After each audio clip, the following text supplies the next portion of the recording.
Hello, I'm John Bachman. Today, National Security Advisor Susan Rice is trying to clean up the mess left behind after reports surfaced yesterday accusing President Obama of writing a secret letter to Iran's Ayatollah.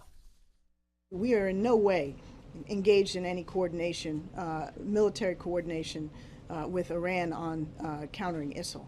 Rice there responding to the questions about the Wall Street Journal report and that letter. Rice also said at today's White House briefing that cybersecurity will top the president's agenda when he meets with Chinese officials in Beijing next week. Rice also added that she has no plans to leave the Obama administration.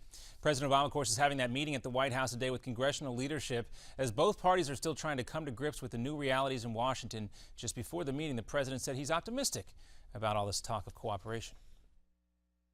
I'm looking forward to seeing the leaders of both Democratic and Republican caucuses this afternoon to have a chance to share with them both what I think we need to be doing to build on the economic momentum that we already have.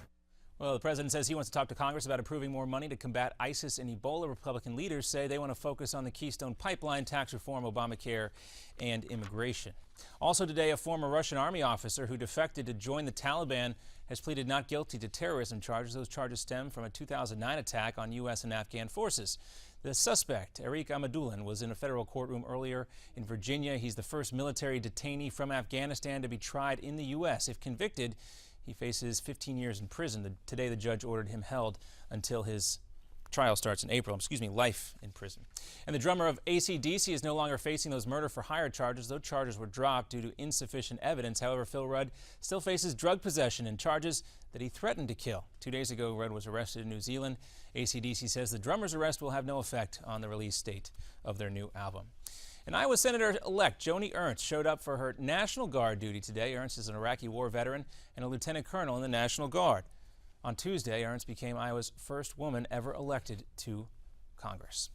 And Home Depot reveals new details about a massive credit card data hack back in September. The home improvement giant says thieves stole 53 million email addresses in addition to card data from 56 million customers. This breach surpassed Target's pre-Christmas 2013 data theft, which compromised 43 million credit and debit cards.